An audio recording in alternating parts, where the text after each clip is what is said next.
الحمد لله الذي هدانا لهذا الدين القويم، وما كنا لنهتدي لولا أن هدانا الله. وأشهد أن لا إله إلا الله وحده لا شريك له، إقرارا بربوبيته وإرغاما لمن جحد به وكفر. وأشهد أن سيدنا محمدًا عبده ورسوله، خير نبي اجتباه، هدى ورحمة للعالمين أرسله بالهدى ودين الحق ليظهره على الدين كله ولو كره المشركون، ولو كره الكافرون، ولو كره الظالمون، ولو كره المفسدون. اللهم صل على سيدنا محمد وعلى آله الأطهار وعلى أصحابه الأخيار وعلى من اتبعهم بإحسان إلى يوم الدين. أما بعد، عباد الله، أوصيكم ونفسي بتقوى الله، وأحثكم على طاعته، وأستفتح بالذي هو خير. يقول الله عز وجل في كتابه العزيز: إنما المؤمنون إخوة فأصلحوا بين أخويكم واتقوا الله لعلكم ترحمون. أيها الإخوة المؤمنون، أيها الإخوة المسلمون، أيتها الأخوات المؤمنات المسلمات، نحن اليوم مع آية من كتاب الله عز وجل.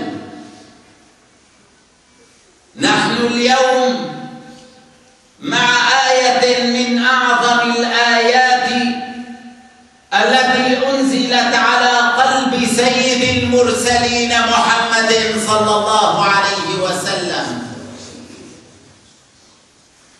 إنها كلمات قليلة تعبر عن معنى عظيم. هذا المعنى الذي رسخه رسول الله صلى الله عليه وسلم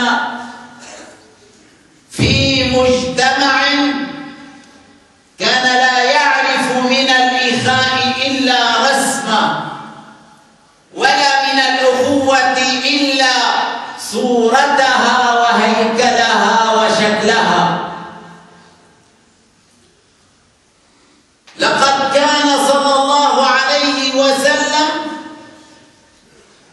يعلم أن البشر إنما ينقسمون إلى قسمين: إلى أخ لك في الإيمان، أو إلى أخ لك في الإنسانية. وكان يعامل الجميع بما أنزل به من القرآن الكريم وبالصفات التي وصف الله بها نبيه الكريم: وما أرسلناك إلا رحمة للعالمين وبالمؤمنين رؤوف رحيم. كان صلى الله عليه وسلم يعلم أن هذا الكون لا يمكن أن يقوم إلا بالإخاء والأخوة، إلا بالمحبة والسلام. ولا يمكن لهذه الرسالة ولهذه الدعوة أن تقوم لها قائمة إلا إذا تآخى المؤمنون وكان بعضهم إلى جانب بعض.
25 عاما من النبوة الكريمة ما بين مكة والمدينة. ويوم وطئت قدما رسول الله صلى الله عليه وسلم المدينة المنورة يثرب كما كانت تسمى عند العرب، فإن أول عمل قام به هو بناء المسجد النبوي الشريف، ثم أردفه بعمل آخر إنه الإخاء بين المؤمنين أيضا في المدينة المنورة.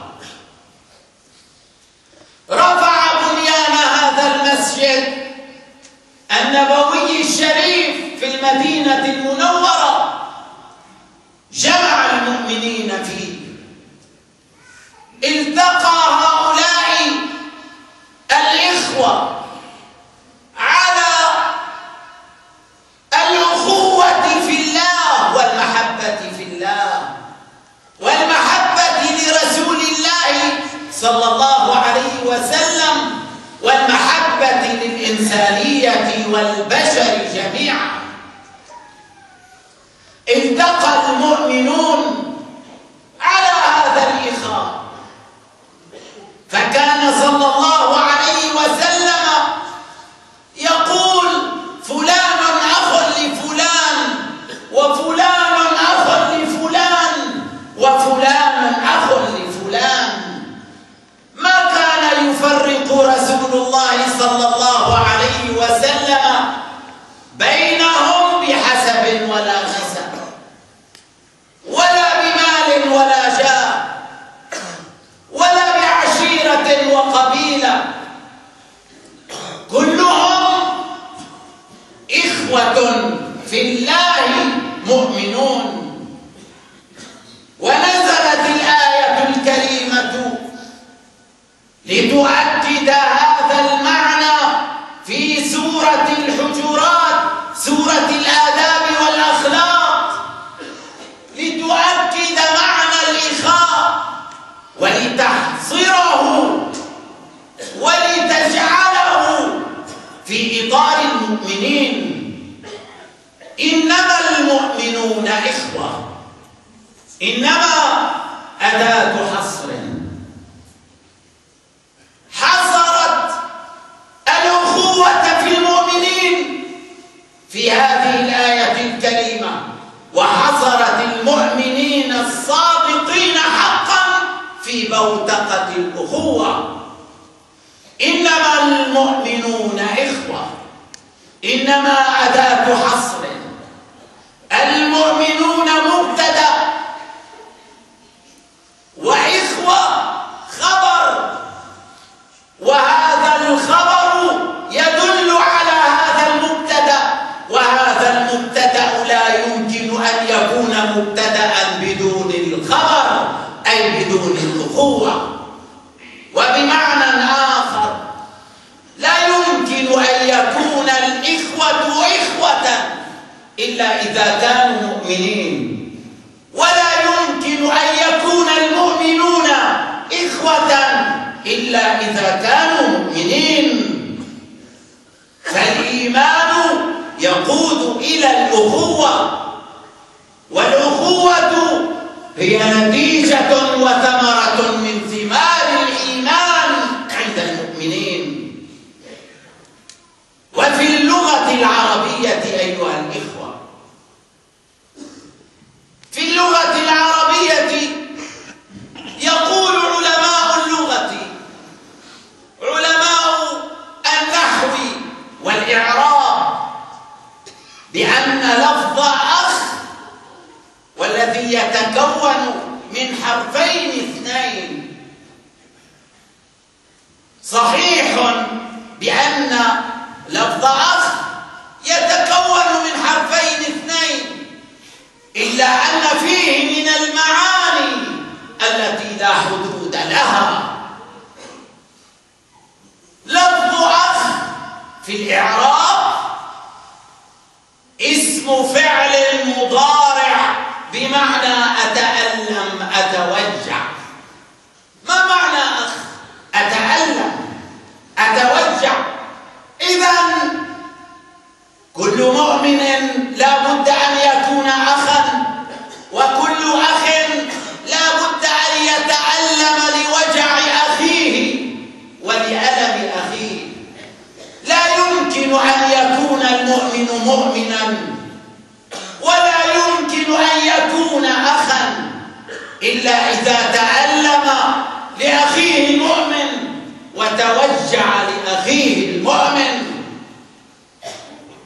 إذا انتفى هذا الألم والوجع فليس لهذه اللفظة معنى، إنما هي شكل بدون مضمون وهيكل بدون جوهر.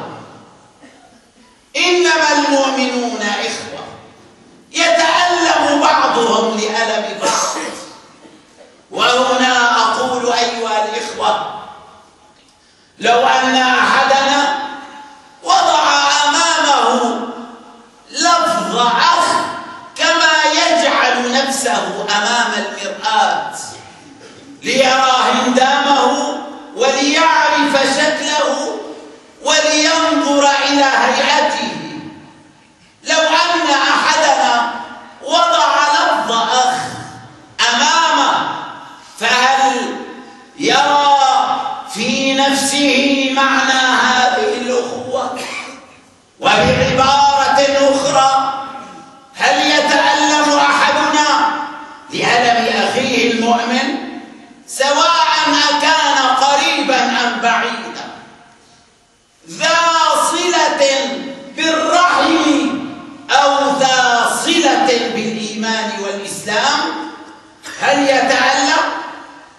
هل يبحث أحدنا عن هذا المعنى في هذه اللفظة القرآنية في ذاته؟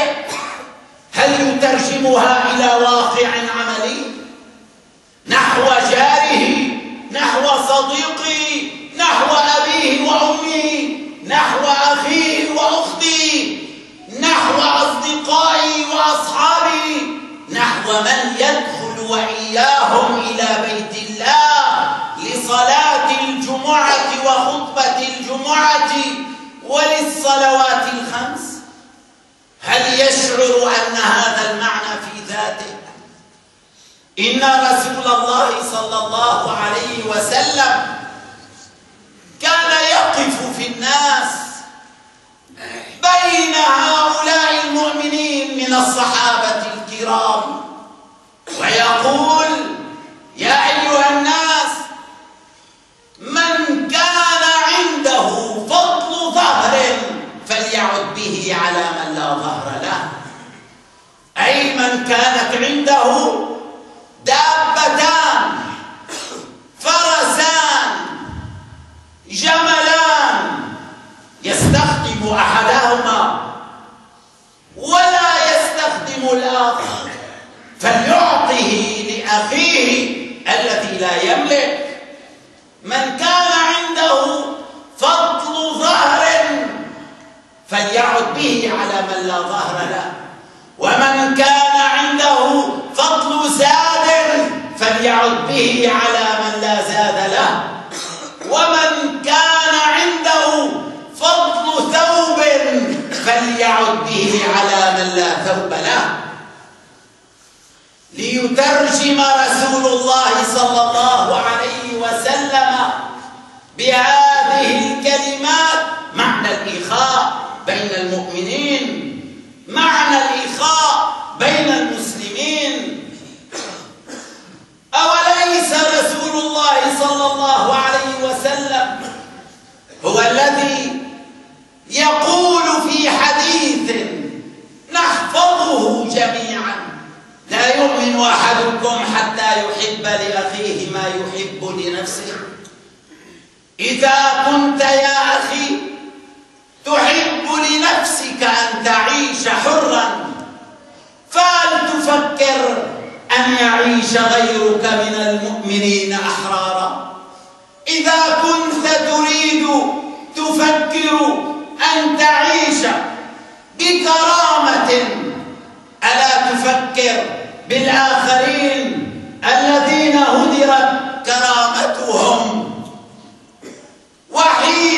تفكر يا أخي بأن تكون ممن ينال حقه في الحياة من حرية الدين وغير ذلك، فهل تفكر يا أخي بالآخرين الذين يقيد عملهم في العبادة والطاعة هنا وهناك؟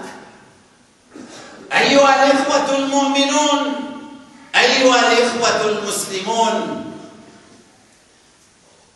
إنما المؤمنون إخوة.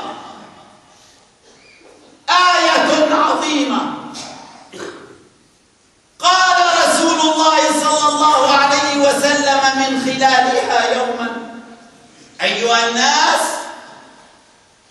اعلموا واعقلوا، ثم أردف قائلا: إن من الناس ناسا ليسوا بأنبياء ولا شهداء، يغبطهم الأنبياء والشهداء، أي ينظر إليهم الأنبياء والشهداء نظر غبطة، أي الحسد المحمود، ويتمنى الأنبياء والشهداء أن يكونوا مثلهم. رفع يده أحد الصحابة في مجلس رسول الله صلى الله عليه وسلم وألوى بيده، وكأنه يقول: يا رسول الله عندي سؤال. فيشير إليه رسول الله صلى الله عليه وسلم فيقول الرجل: صفهم لنا يا رسول الله، انعتهم لنا، حلهم، أي بين لنا ما هي صفاتهم وما هي نعوتهم وبما يتحلون. فقال صلى الله عليه وسلم: هم ناس من أفناء الناس ونوازع القبائل، لا تصل بينهم أرحام متقاربة، تحابوا وتصافوا في الله، تحابوا وتصافوا في الله، هذه هي صفتهم، يحب بعضهم بعضا، وصفت قلوبهم من الحقد والكراهية والبغضاء. إنهم إخوة حقا في الإيمان، صفاء في القلوب ومحبة لا مثيل لها، تحابوا وتصافوا. ثم يبين رسول الله صلى الله عليه وسلم ثمرات هذه المحبة بين المؤمنين، ثمرات الإخاء. يبين لهؤلاء الصحابة فيقول: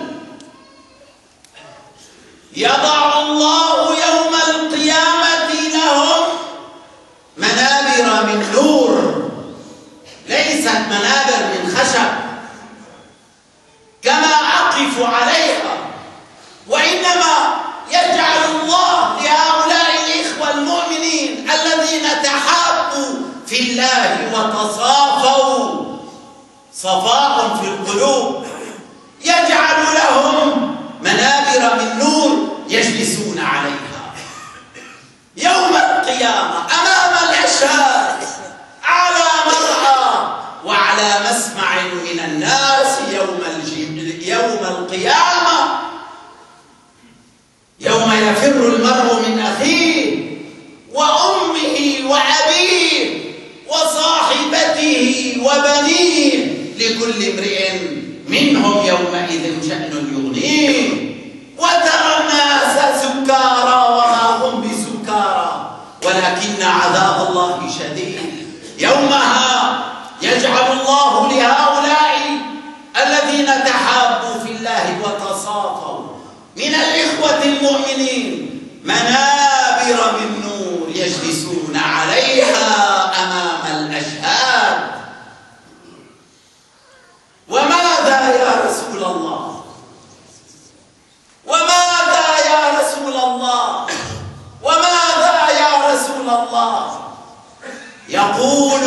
رسول الله صلى الله عليه وسلم: يجعل الله وجوههم نورا وثيابهم نورا، يفزع الناس يوم القيامة ولا يفزعون، ألا إنهم أولياء الله الذين لا يحزنون يوم القيامة بين يديه سبحانه. هذه ثمرات الإخاء، ثمرات المحبة بين المؤمنين، ثمرات المحبة بين المسلمين. إنما المؤمنون إخوة. هل يتألم أحدنا أيها الإخوة إذا اعتبر نفسه من المؤمنين وأنا واحد منكم؟ هل يتألم أحدنا لما يصيب إخوانه في سوريا من القتل والظلم ومن الفرعونية بكل ما في الكلمة من معنى، حتى صار بشار فرعون زمانه، وكأنه يقول بقول فرعون: أنا ربكم الأعلى. لكن الله سبحانه قد سجل في القرآن الكريم نتيجته ونهايته، فأخذه الله نكال الآخرة والأولى. إن في ذلك لعبرة لمن يخشى. إن في ذلك لعبرة لمن يخشى. هكذا الفراعنة لا بد أن يغرقوا كما غرق فرعون، وإن أرادوا التوبة في آخر لحظة حياتهم لا يقبل الله منهم توبتهم. وكيف لا وهم يردفون القتل بالقتل والهدم بالهدم والتدمير بالتدمير، حتى إنه بشار الأسد في سوريا يذهب إلى حمص، المدينة المنكوبة المدمرة التي قتل أهلها جميعا، يذهب إليها ليزورها وكأنه فرعون زمانه. إنه يريد أن يمشي على رفات وجثث هؤلاء الشهداء بعد أن دمر دورهم وسفك دماءهم وتعدى الأمن والجيش الذي يسمى بالجيش، تعدى على الأعراض، على النساء، على الأطفال، على الإنسان، على الحيوان. أمتي هل لك بين الأمم منبر للسيف أو للقلم؟ أين أنت يا أمتي؟ أمتي هل لك بين الأمم منبر للسيف أو للقلم؟ أين صارت أمتنا؟ هل عندها القوة؟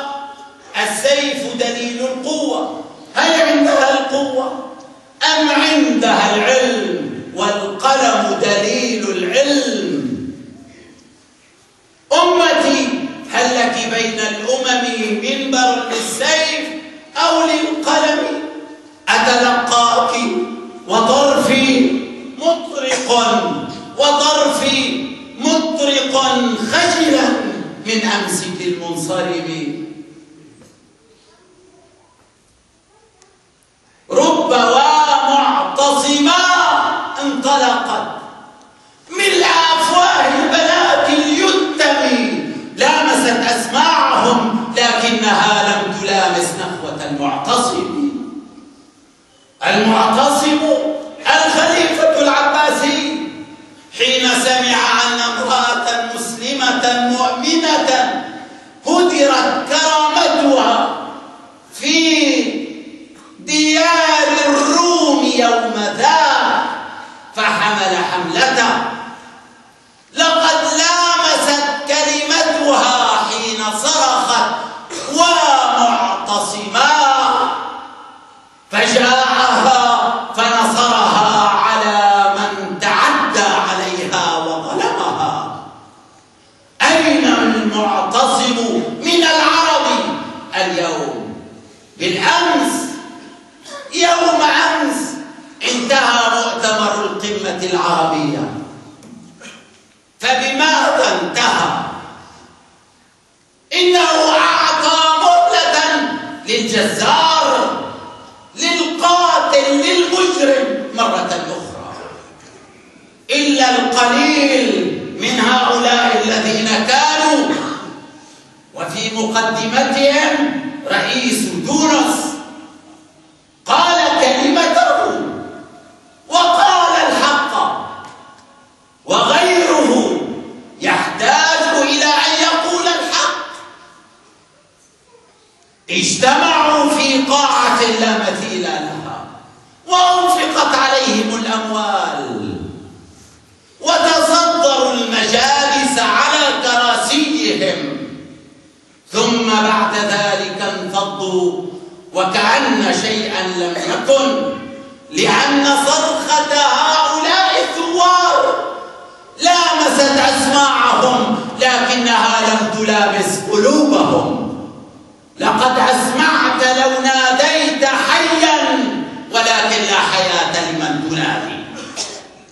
أيها الإخوة المؤمنون، أيها الإخوة المسلمون، أيتها الأخوات المؤمنات، أيتها الأخوات المسلمات، صرخة من القلب نحو مؤمنين جئتهم في ديار الغربة، جئتهم في ديار المهجر، ليدعوا لإخوانهم في سوريا وفي غيرها، ليدعوا على هؤلاء القتلة المجرمين، وليدعوا لإخوانهم الثوار المؤمنين الذين يطالبون بحقوقهم، يطالبون بالعدالة، بالحرية، بالكرامة، بتكافؤ الفرص، حتى إنهم يطالبون بحرية الدين في وطنهم وفي أرضهم. أيها الإخوة المؤمنون، أيها الإخوة المسلمون، إن ابن عباس رضي الله تعالى عنه حين كان في المسجد النبوي الشريف بعد وفاة رسول الله صلى الله عليه وسلم، صلوا عليه، وبعد أن ارتفق بالرفيق الأعلى، كان في المسجد النبوي الشريف قد اعتكف، أي انقطع للعبادة.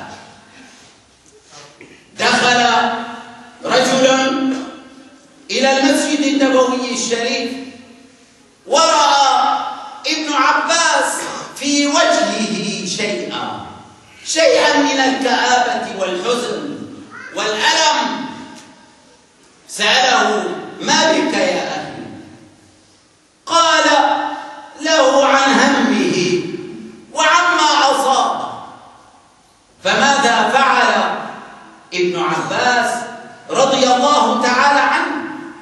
عبد الله بن عباس حبر الأمة، كان عالما منذ طفولته، منذ صغره، كان مرجعا للصحابة الكرام،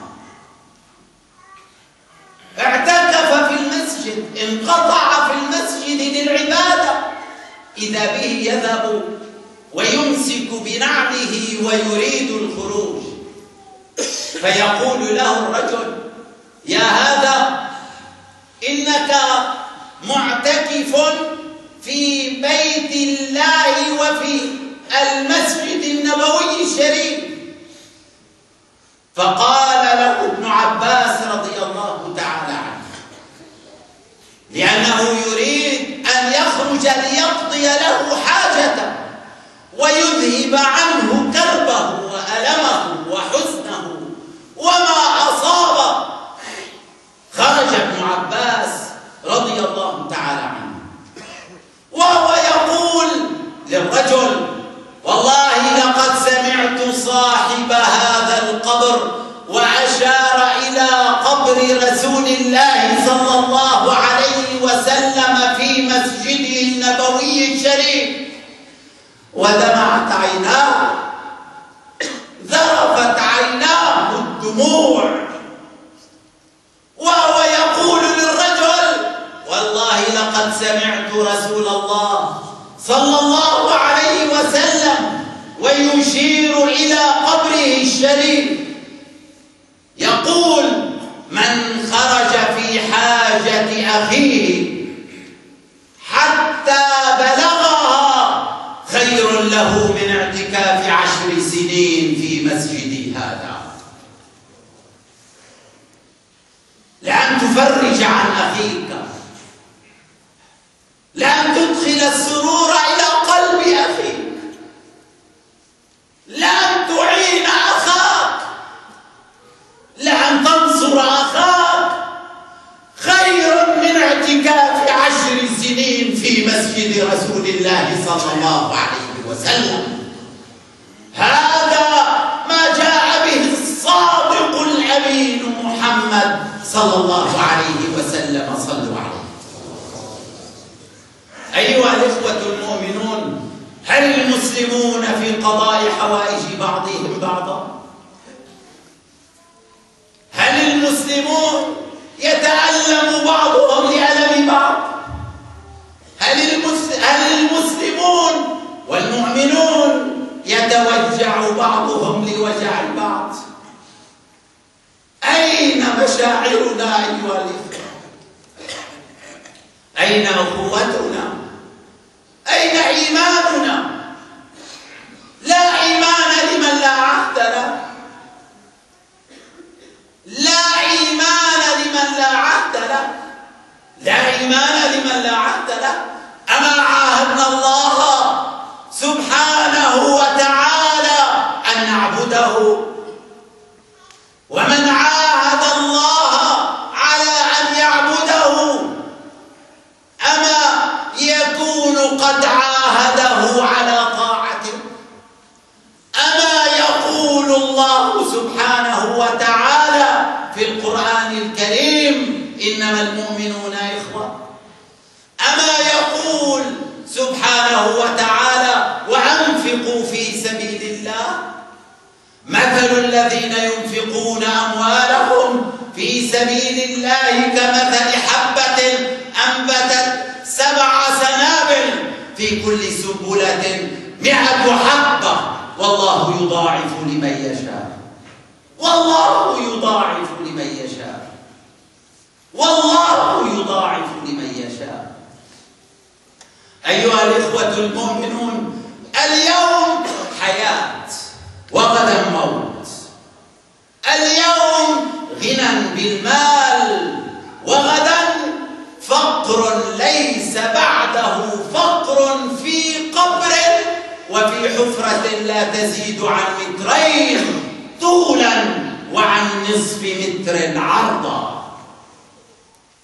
اليوم عمل وغدا لا عمل. هلك المسوفون. قيل: ومن المسوفون يا رسول الله؟ قال صلى الله عليه وسلم: الذين يؤجلون عمل اليوم إلى الغد. هلك المسوفون. لما يسوف أحدنا أن يرتقي إلى مقام الأخوة، إلى مقام الإنفاق في سبيل الله، إلى مقام التقرب إلى الله سبحانه وتعالى. بالله عليكم قولوا لي بأن واحدا استطاع أن يأخذ ملكه معه أو عرشه معه. كنت في مؤتمر في القاهرة من سوريا وزرت الأهرامات، وما أدراك ما الأهرامات. أين فرعون؟ أين هامان؟ أين قارون؟ أين إبليس الذي قال أنا خير منه، خلقتني من نار وخلقته من طين؟ أين ذاك صاحب البستان في سورة الكهف، أو صاحب البستانين في سورة الكهف، الذي قال أنا أكثر منك مالا وأعز نفرا؟ أين ذاك الذي قال لإبراهيم عليه السلام وهو يحاججه أنا أحيي وأميت؟ أين هؤلاء أيها الإخوة؟ هل نجعل في سيرتهم التي بينها الله في القرآن الكريم، هل نجعلها عظة وعبرة لنا؟ ولو أن حكام العرب والمسلمين قرأوا يوما هذه الآيات عن فرعون وهامان وقارون والشيطان ومن حاج إبراهيم الذي يسمى بالنمرود، ومن قال أنا أكثر منك مالا وأعز نفرا، والله لو قرأ هؤلاء مرة واحدة في حياتهم هذه الآيات لغيروا سلوكهم وحياتهم. ولو أن بشار الأسد مر يوما على هذه الآيات وفهم معناها ما فعل وما أنزل بسورية وشعب سوريا ما أنزل، دمر البلاد وقتل العباد. أيها الإخوة المؤمنون، ما لي وللنجم يرعاني وأرعاه، أمسى كلانا يعرف الغمض جفناه. لي فيك يا ليل آهات أرددها، أواه لو تنفع المحزون أواه. إني تذكرت والذكرى مؤرقة، إني تذكرت الشام وحمص وإدلب ودير الزور ودرعا. إني تذكرت والذكرى مؤرقة، مجدا تليدا بأيدينا أضعناه. ويح العروبة كان الكون مسرحها، فأصبحت تتوارى في زواياه. أما اتجهت إلى الإسلام في بلد وجدته كالطير مقصوصا جناحاه. اللهم اغفر لنا يا أرحم الراحمين، وتقبل منا أجمعين، وقل اعملوا فسيرى الله عملكم ورسوله والمؤمنون. أقول قولي هذا وأستغفر الله العظيم لي ولكم ويا فوز المستغفرين، استغفروه يغفر.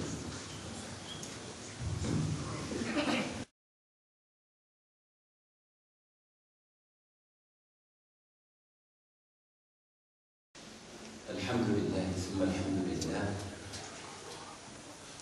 وأشهد أن لا إله إلا الله وحده لا شريك له، وأشهد أن سيدنا محمدا عبده ورسوله.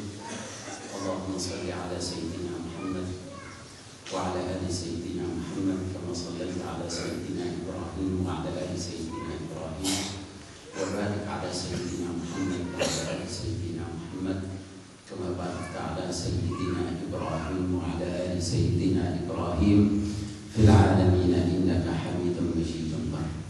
وارض اللهم عن الأربعة الخلفاء السادة الحنفاء، ساداتنا وموالينا الكرام أبي بكر وعمر وعثمان وعلي، وعن الصحابة والتابعين وتابعيهم بإحسان إلى يوم الدين. وقبل الدعاء أيها الإخوة، أصحح الآية التي أنهيت بها خطبتي الأولى، حيث يقول سبحانه: وقل اعملوا فسيرى الله عملكم ورسوله والمؤمنون. وأسأل الله سبحانه وتعالى أن أكون وإياكم من الذين يحسنون العمل فيراه الله يوم القيامة ويكون نورا لنا بين يديه، وأن يرى عملنا يوم القيامة رسول الله صلى الله عليه وسلم ليكون شفيعا لنا، وأن يراه المؤمنون في الدنيا كما يرونه يوم القيامة على الأشهاد حين نقف بين يديه سبحانه وتعالى. أيها الإخوة، اليوم هو العيد الأكبر، يوم الجمعة، وهو يوم يستجاب فيه الدعاء، فقولوا آمين. اللهم يا أرحم الراحمين، يا أكرم الأكرمين، يا غياث المستغيثين، يا ودود يا ودود يا ودود، يا ودود يا ودود يا ودود، يا ودود يا ودود يا ودود، يا ذا العرش المجيد، يا فعالا لما يريد. نسألك بعزتك التي لا ترام، وملكك الذي لا يضام، وبنورك الذي أضاء أركان عرشك، أن تصرف عنا هذا الظالم والظلمة الآخرين يا أرحم الراحمين بأهون الأسباب وأيسر الطرق وأقربها. اللهم عليك بهم فإنهم لا يعجزون، اللهم عليك بهم فإنهم لا يعجزون، اللهم عليك بهم فإنهم لا يعجزون. اللهم إنا قد تبرأنا من حولنا وقوتنا إلى حولك وقوتك يا ذا القوة المتين. اللهم يا أرحم الراحمين، يا أكرم الأكرمين، يا غياث المستغيثين، كما أغرقت فرعون وهامان، وكما خسفت الأرض بقارون وبداره، اللهم نسألك أن تغرقه شر غرقه، وأن تخسف به الأرض وبداره. اللهم عليك به وبزبانيته، اللهم عليك به ومن معه من هؤلاء القتلة المجرمين. اللهم يا أرحم الراحمين، نسألك أن تعطي كل أخ منا سبله فيما يرضيك في أمر دينه ودنياه. لا تخرجنا يا ربنا من بيتك هذا إلا وقد استجبت منا دعاءنا، وغفرت لنا ذنوبنا، ويسرت لنا أمورنا، وشرحت لنا صدورنا، ووسعت علينا أرزاقنا، وألفت بين قلوبنا، وجعلت الأخوة فيما بيننا، وهديتنا ونساءنا وأبناءنا وبناتنا إلى صراطك المستقيم. اللهم يا أرحم الراحمين، يا أكرم الأكرمين، يا غياث المستغيثين، كما نصرت نبيك الكريم محمدا صلى الله عليه وسلم، فانصرنا على هؤلاء الظالمين.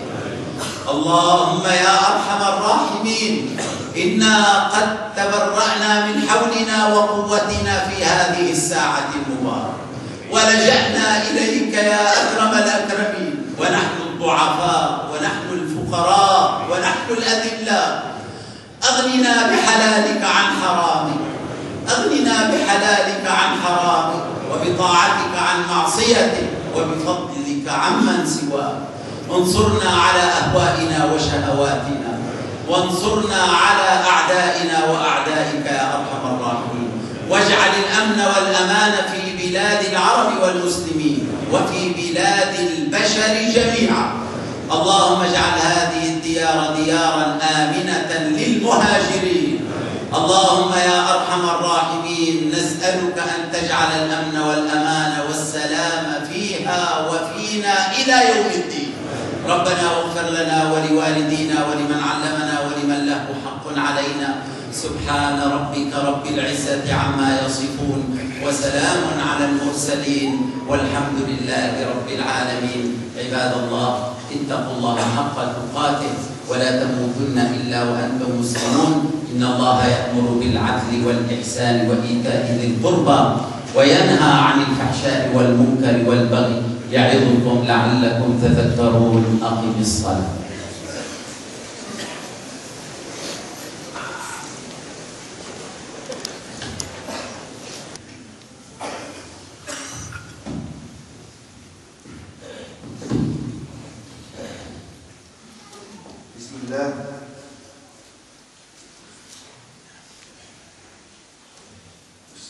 والسلام على رسول الله.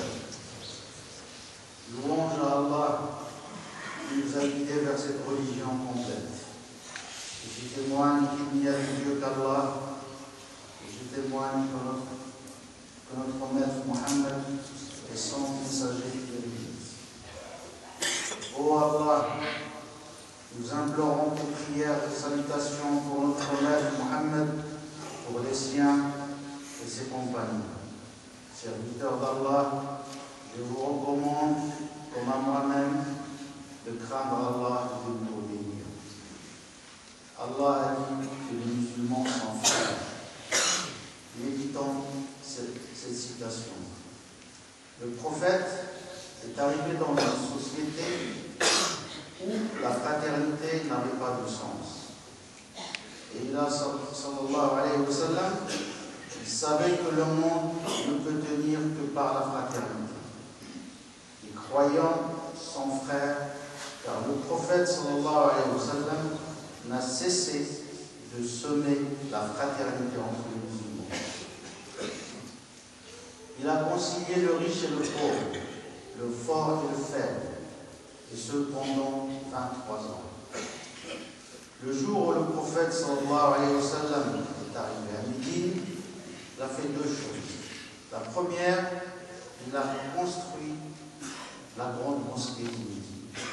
La deuxième chose était l'établissement de la fraternité entre musulmans, une fraternité que symbolisait cette mosquée. Pour lui, tous étaient frères devant Allah, quelles que soient leurs conditions, quelle que soit leur origine. Le Coran confirme, les croyants sont frères. Et les frères, ils ne le sont que parce qu'ils sont croyants. Ainsi, la fraternité résulte de la foi. Et la foi résulte de la fraternité. Dans la grammaire arabe, le mot frère est constitué de deux lettres de l'alphabet. Mais il a un nombre infini de sens. Chaque croyant doit être un frère. Et un frère est compatissant avec son frère. Et il souffre pour lui. Il n'y a pas de foi sans fraternité et vice-versa. Le prophète sallallahu alayhi wa sallam disait: celui qui a deux animaux, deux bêtes de somme, deux chevaux par exemple, et qu'il n'utilise qu'un seul, alors qu'il donne l'autre à celui qui n'en possède pas. Et il a dit la même chose concernant beaucoup de choses de la vie. L'exemple d'un tissu, celui qui possède un tissu dont il ne se sert pas, il peut le donner à celui qui n'en a pas. Il disait, sallallahu alayhi wa sallam, vous n'atteindrez la foi que jusqu'à ce que vous aimez pour les autres ce que vous aimez pour vous-même. Et quand tu penses, mon frère, que tu as la liberté de faire ce que tu veux, la liberté fondamentale du culte d'exercer ta religion, penses-tu à ceux qui ne l'ont pas, cette liberté? Il a dit, sallallahu alayhi wa sallam, il y a des gens qui ne sont ni martyrs, ni prophètes, et pourtant, des vrais prophètes, des vrais martyrs les envient et aimeraient être à leur place. Et un compagnon du prophète sallallahu alayhi wa sallam lui demanda: ô messager d'Allah, qui sont-ils? Le prophète sallallahu alayhi wa sallam répondit: ils ne sont pas frères de sang, mais ils se sont aimés sincèrement et sont devenus frères dans la foi. Dans l'au-delà, Allah leur fera des tribunes de lumière. Le prophète sallallahu alayhi wa sallam dit encore: Allah fera de leur visage et de leurs vêtements des lumières. Tel est le fruit de la fraternité entre musulmans. Serviteurs d'Allah, souffrez-vous de ce que subissent vos frères en Syrie actuellement de la part du tyran du pharaon Bachar? Il se noiera comme l'a été le pharaon. Comment peut-il en être autrement alors qu'il tue les civils et détruit les villes? comme un pharaon, il est allé visiter la ville de Homs, donc pour marcher sur les cadavres que son armée a tués. Où est notre nation? A-t-elle parmi les nations dans le concert des nations un rang, fut-il par la puissance ou par la science et le savoir? Où est le temps où le calife Mu'tasim est allé à la tête de son armée venger une femme musulmane dans le pays des Romains, à l'image du président tunisien? Les autres chefs d'État arabes doivent dire la même chose. Chers frères, chères sœurs, c'est un cri du cœur que je vous lance pour que vous priez pour vos frères en Syrie. Ils ne font que demander leur droit et la liberté d'exercer leur religion dans leur propre pays. Le prophète sallallahu alayhi wa sallam nous a enseigné que si tu soulages ton frère,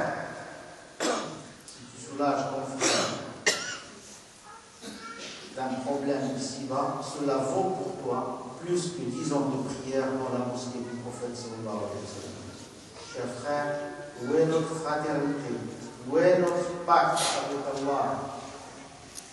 Quelles sont les dépenses que vous faites pour Allah ici-bas? Sachez qu'aujourd'hui, c'est la vie et demain c'est la mort. Ne reportez pas ce que vous devez faire aujourd'hui à demain. Et puis, dites-moi, qui peut emmener avec lui ce qu'il possède ici-bas, ses richesses? Le pharaon a-t-il emmené avec lui ses pyramides? Si les dirigeants musulmans ont médité le Coran, ils changeraient leur vie et leur comportement. Et si Bachar al-Assad l'aurait fait, il n'aurait pas tué des civils innocents, des femmes et des enfants comme il l'a fait au salat wa salam.